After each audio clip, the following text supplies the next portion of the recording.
Olá, muito boa tarde, você internauta, produtor rural que nos acompanha aqui ao vivo no site Notícias Agrícolas. Estamos de volta aqui com os nossos boletins e o destaque neste momento é para o setor sucroenergético. A gente vai falar um pouquinho sobre as movimentações do mercado de açúcar e etanol, né? O mercado de açúcar lá na Bolsa de Nova York, que testou aí nesses últimos dias máximas de 4 anos e meio, né?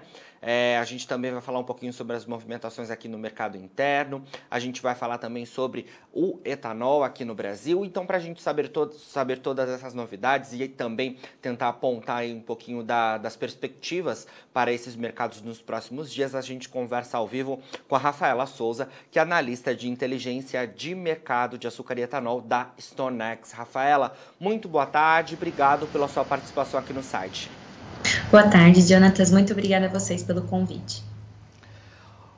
Perfeito. Rafaela, fale um pouquinho aqui aos nossos internautas em relação ao mercado de açúcar bruto lá na Bolsa de Nova York, né? A gente que vem acompanhando aí desde a semana passada um mercado bastante altista, né?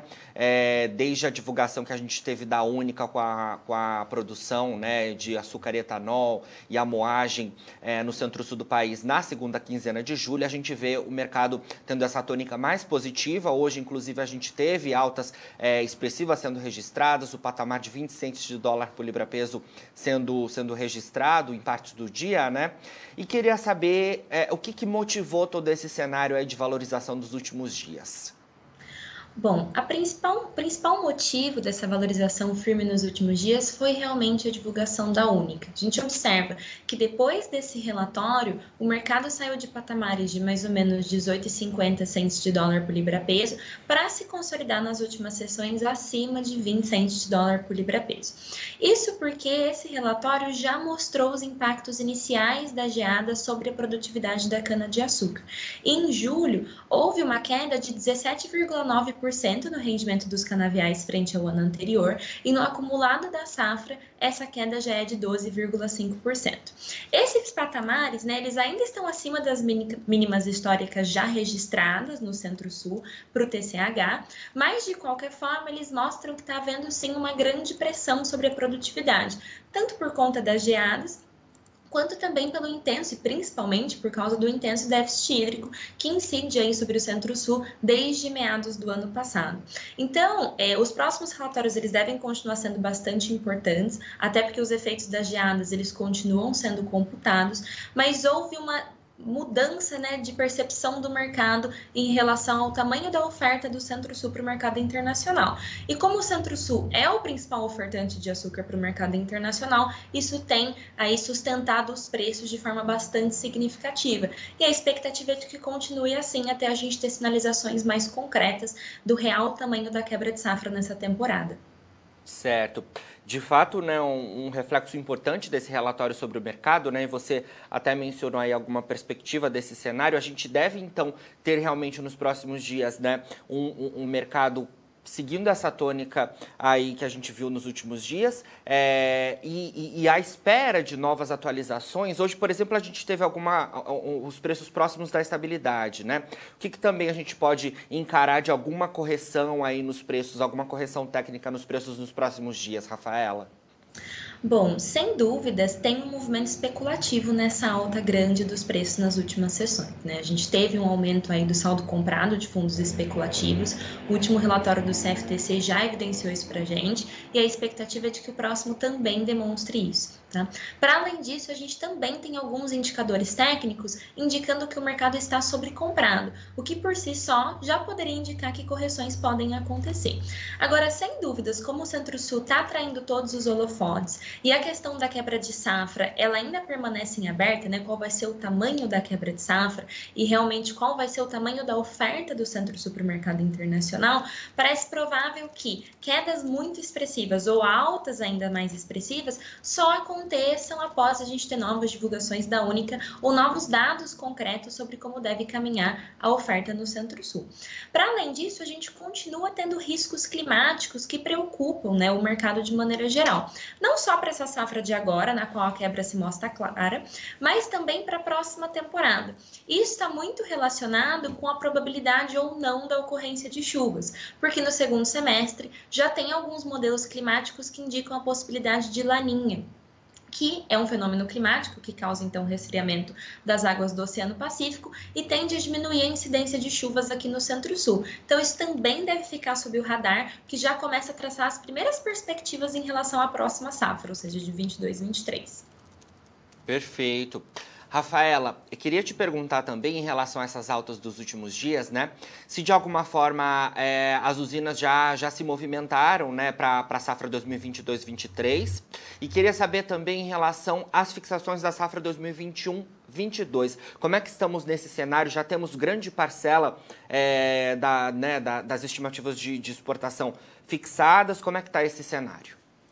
Sim, para 21, 22, praticamente toda a produção esperada ela já se encontra fixada pelas usinas, então realmente é uma safra que, assim como na anterior, repetiu essa dinâmica de maximização do mix açucareiro, né? Teve um forte estímulo à produção de açúcar, que na verdade só vai diminuir, porque realmente a moagem deve ser muito menor em relação à safra passada. Para a próxima temporada, isso ainda continua em aberto, né? Sem dúvidas, a gente tem preços de açúcar bastante atrativos, não só em centes por libra-peso, né? Centes de dólar por libra-peso, mas também em reais por tonelada, considerando a nossa taxa de câmbio, que continua bastante desvalorizada, então com um dólar caro, e isso estimula as fixações de açúcar e pode sim estimular para a próxima temporada. Mas a gente também não pode perder de vista que os preços do etanol estão sustentados, né? E, inclusive, eles estão se mostrando bastante caros, menos competitivos em relação à gasolina. A gente precisa aguardar um pouco os próximos meses para ver como vai se comportar essa dinâmica de paridade de preço entre o açúcar e o etanol e o que vai estar mais vantajoso para as usinas produzirem. Porque a depender da retomada do consumo, né, necessidade de maior oferta de etanol, é possível, então, que os preços aumentem ainda mais e haja um certo estímulo, principalmente na próxima safra, para a produção de etanol. A priori, ainda que seja cedo para a gente dizer exatamente qual vai ser o mix e qual é a tendência aí de fixação por parte das usinas, parece provável, então, que uma maior quantidade de cana vá para o etanol na próxima safra e a gente veja um mix um pouco menos açucareiro, ainda que o Centro-Sul continue se mostrando muito importante para suprir a demanda internacional por açúcar, já que na próxima safra a gente também estima de que vai ter um déficit global, um déficit produtivo de açúcar. Certo. Rafaela, queria também trazer para a nossa conversa, né, algumas informações internacionais, né, relacionadas à Índia, que é outro grande produtor de açúcar no mundo, né, o segundo produtor de açúcar no mundo, né, porque diante de todo esse cenário, né, que a gente vê sendo cada vez mais confirmado de baixa produção de açúcar aqui no centro-sul do país, me parece que a Índia já começa a se movimentar, né, com a sua safra que começa agora em outubro, para que oferte maior quantidade de açúcar no mercado, né? Apesar de eles também estarem atentos lá para os próximos anos e investindo bastante nisso na produção de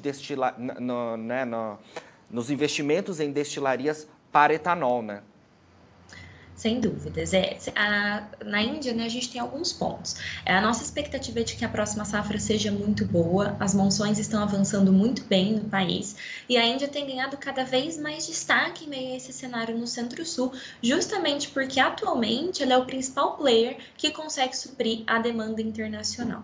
Bom, a nossa expectativa é que o país produza 31,5 milhões de toneladas de açúcar e deve continuar assim com uma capacidade de exportação boa, tanto porque ainda há estoques para serem exportados, quanto também porque a produção deve continuar acima da demanda doméstica, que é cerca de 26 milhões de toneladas. O que tem acontecido nesse momento é que a Índia tem conseguido, uma das primeiras vezes na história que isso acontece, firmar contratos de exportação sem auxílios governamentais, então sem subsídios, justamente porque os preços do açúcar em Nova York estão acima da paridade de exportação indiana sem subsídios. A paridade sem subsídios seria de mais ou menos 19 cents por libra-peso, e a gente já fala de um mercado em Nova York acima dos 20.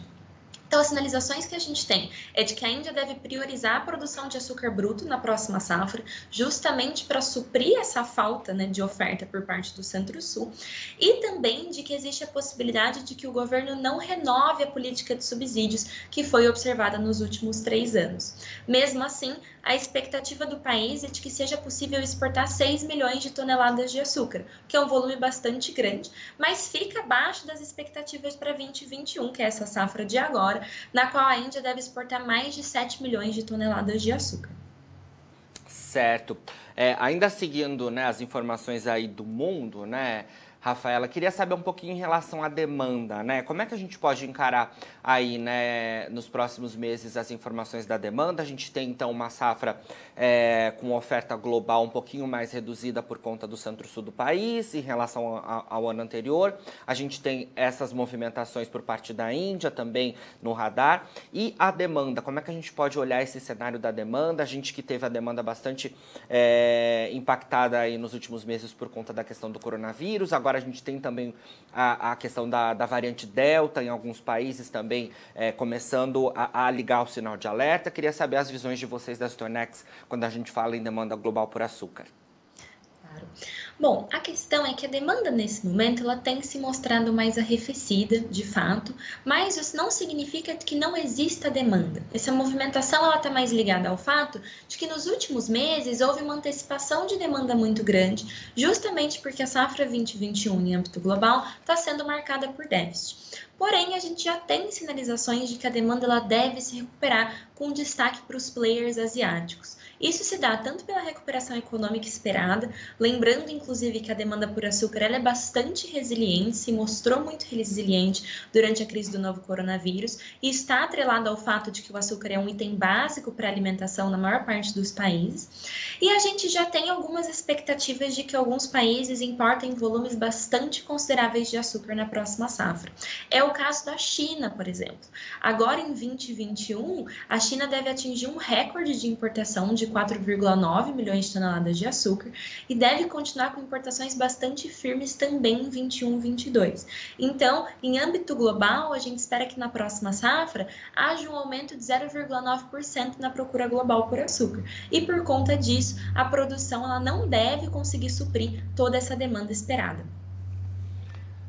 Perfeito. Rafaela, em relação ao etanol, o que a gente tem de novidade sobre o mercado aqui no Brasil, né? A gente vinha acompanhando nos últimos dias as informações relacionadas à demanda bastante aquecida pelo anidro, né? O anidro que é aquele etanol misturado à gasolina, porque já há alguns meses a gente vem registrando, né, a ANP tem acompanhado nos postos aqui no Brasil, que a competitividade, né, do etanol sobre a gasolina está bastante mais favorecida para o consumo de gasolina diante dos preços altos do biocombustível e também dos preços que subiram bastante da gasolina nos últimos tempos, né?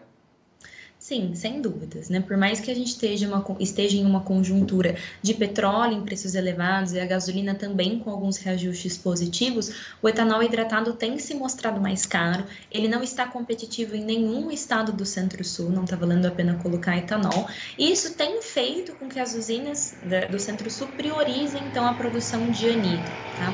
Isso se dá principalmente pela necessidade de suprir a mistura obrigatória, que é de 27%, para que não falte produto nesse sentido. Até porque, nesse momento, importar etanol de outros países, como, por exemplo, os Estados Unidos, que é o nosso principal parceiro comercial, não está se mostrando vantajoso. A janela está fechada aqui para o Centro-Sul e também para o Norte e Nordeste.